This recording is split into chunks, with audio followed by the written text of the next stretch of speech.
अस्सलाम वालेकुम, मैं हूं अरहम खान। आप देख रहे हैं सियासत राउंड अप। सबसे पहले हम बात करेंगे साबिक वज़ीर आज़म नवाज शरीफ की, जो कुछ अरसे से थोड़े से खामोश भी थे, लेकिन बाई इलेक्शंस के बाद उन्होंने नून लीग की जो नुमायां जीत थी उसके ऊपर एक्स के ज़रिए ज़रूर एक पैगाम दिया था।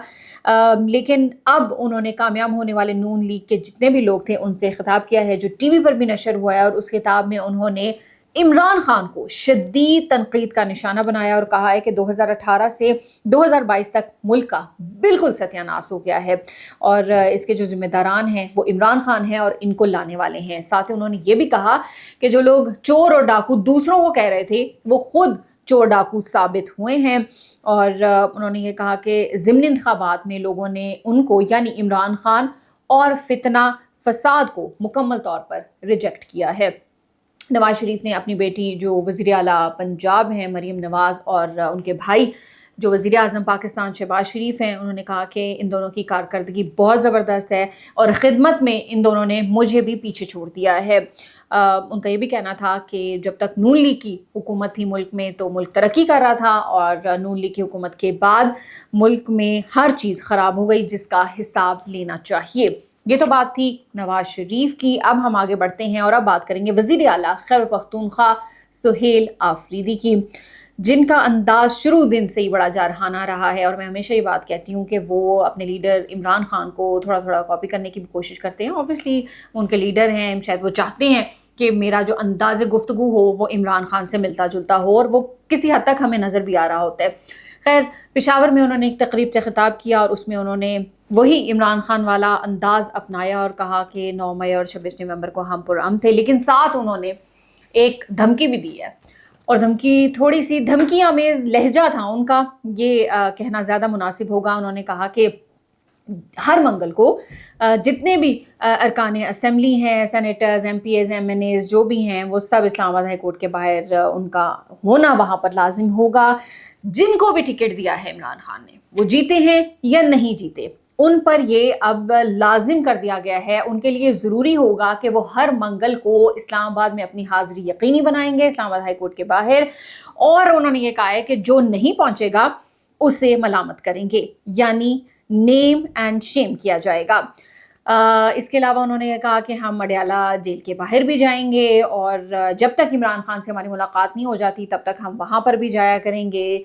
जुमेरात को मुलाकात का दिन होता है, यानी आज, और ज़राए ये भी कह रहे हैं कि शायद आज जो है ना वो इमरान खान से किसी उनके वकील या फैमिली मेम्बर की किसी की मुलाकात भी करवाई जा सकती है। तो ख़बर यही है कि वज़ीर आला खैबर पख्तूनख्वा अब एहतजाज करने के लिए डराने धमकाने पर आ गए हैं, और उन्होंने कहा है कि भाई जो नहीं आएगा उसका नेम एंड शेम होगा। तो ये किस तरह की जो सियासत है वो की जा रही है, इस पर पीटीआई को गौर करने की ज़रूरत है, क्योंकि पहले ही अभी जो हरीपुर की सीट जो पीटीआई हारी है, उसके बाद क़यादत जिसके अंदर चेयरमैन पीटीआई हैं बैरिस्टर गौहर और उमर अयूब, जिनकी अहलिया हारी हैं और उनकी नाअहली पर ही वो सीट खाली हुई थी, वो भी बड़े परेशान हैं, ये ज़रा कह रहे हैं। और वो सोच रहे हैं कि अब जो सियासत का तर्ज अमल जो अभी चल रहा है, क्या इसी को कंटिन्यू करना चाहिए या इसमें कुछ तब्दीली लानी चाहिए। उस वक्त में जो वज़ीर आला खैबर पख्तूनख्वा हैं वो अपने अरकान जो असम्बली हैं अब उनसे ज़ोर ज़बरदस्ती से एहतजाज भी करवा रहे हैं। साथ ही अब पीटीआई जो वज़ीर आला खैबर पख्तूनख्वा है, उन्होंने कहा है कि पीटीआई 7 दिसंबर को पेशावर में जलसा भी करेगी। तो देखते हैं कि क्या चीज़ें मज़ीद जो है ना वो सामने आती हैं। अब कुछ बात करते हैं इंडिया के हवाले से। इंडिया दुबई एयर शो में जो कुछ हुआ, तेजस तैयारे के हवाले से हादसा पेश आया, वो तो सबने देखा है।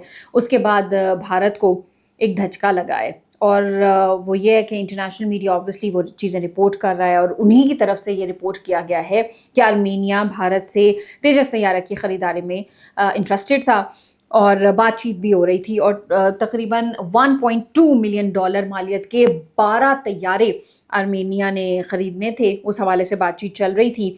बात आगे बढ़ भी चुकी हुई थी, लेकिन उसके बाद ये हादसा हुआ। अब वो जो चीज़ है वो वहीं पर रुक गई है, और जो डील है वो अब रोक दी गई है। अगर ये डील हो जाती तो एक्सपोर्ट की जो पहली ये डील होती, इंडियन मेड जो तैयारा तेजस है, और ये कामयाब नहीं हुई। ऑब्वियसली इंडिया का जो ख्वाब था वो बिल्कुल चकनाचूर हो गया है, اور بہت سارے جو لوگ ہیں، بہت سارے جو ممالک ہیں وہ اوبیسلی انڈین میڈ اب طیاروں کے حوالے سے نا بہت سوچ سمجھ کر ہی فیصلہ کریں گے۔ بھارت کی بات کر رہے ہیں تو ان کے کچھ الٹے دن زیادہ ہی چل رہے ہیں، کوئی بھی شعبہ ہو انہیں ہر طرف سے انٹرنیشنلی بھی ہزیمت کا سامنا کرنا پڑتا ہے، شرمندگی کا سامنا ہی کرنا پڑتا ہے۔ بھارت کی جو کرکٹ ہے اس کے اوپر ان کو بڑا گھمنڈ ہوتا ہے، بڑے اتراتے ہیں وہ۔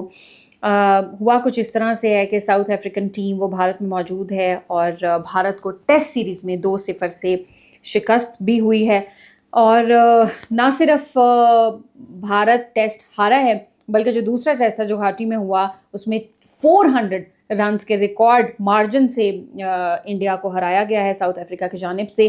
اب یہ جو شکست ہے یہ شرمناک کیوں ہے، اس حوالے سے بات کرتے ہیں کہ انڈین جو پلیئرز ہیں انہوں نے کیا کیا۔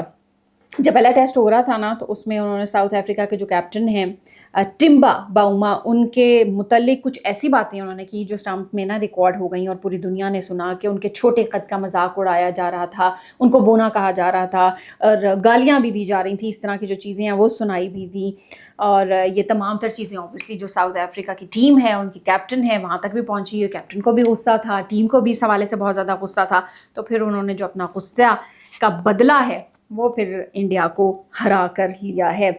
تو آپ دیکھ لیں انڈیا کی جو جتنی بھی قیادت ہے وہ کرکٹرز ہوں، اس سے پہلے بھی جو انہوں نے پاکستان کے ساتھ کیا، ان کے جو لوگ ہیں یہ سب نا بالکل ایک ہی جیسے ہیں، ان سے کوئی اچھے کی امید کبھی بھی نہیں کی جا سکتی۔ خیر، آخری خبر آپ کے ساتھ شیئر کرتے ہیں، وہ عمران خان کی بہن کے حوالے سے ہے۔ علیمہ خان وہ بالآخر احتساب عدالت راولپنڈی میں پیش ہو گئی ہیں، اور ان کے وارنٹس تو تھے ہی، عدالت پہنچنے پہ انہیں کچھ دیر کے لیے جو ہے وہ گرفتار بھی کیا گیا، تحویل میں لیا گیا تھا، اور عدالت نے کہا کہ جب تک جو گواہان ہیں جو آپ مطلب کیس کے ان کے خلاف جو پیش ہوتے ہیں تو ان کے بیانات قلم بند نہیں ہو جاتے تب تک آپ واپس نہیں جا سکتی، اور وہ باہر نکلی تھی تو انہوں نے عدالت نے ان کو اہلکار جو لیڈی پولیس تھی انہوں نے ان کو تحویل میں بھی لے لیا تھا۔ اور آلدو جو علیمہ خان کے وکیل ہیں انہوں نے احتجاج بھی کیا، لیکن پروسیکیوشن نے اور عدالت نے بھی یہ کہا کہ اگر اس طرح قانون یہی کہتا ہے کہ اگر آپ پہلے جو ہیں وہ پیش ہو جاتی تو یہ جو تمام تر سچویشن ہے اس سے وہ بچ سکتی تھیں۔ اس کے بعد عدالتیں میں چل کے جمع کرانے پر ان کو چھوڑ بھی دیا گیا۔ یہ تھا آج کا ہمارا سیاست راؤنڈ اپ۔ انشاءاللہ اگلی ایپیسوڈ میں آپ سے پھر ملاقات ہوگی۔ اپنا بہت سارا خیال رکھیے گا۔ پاکستان زندہ باد۔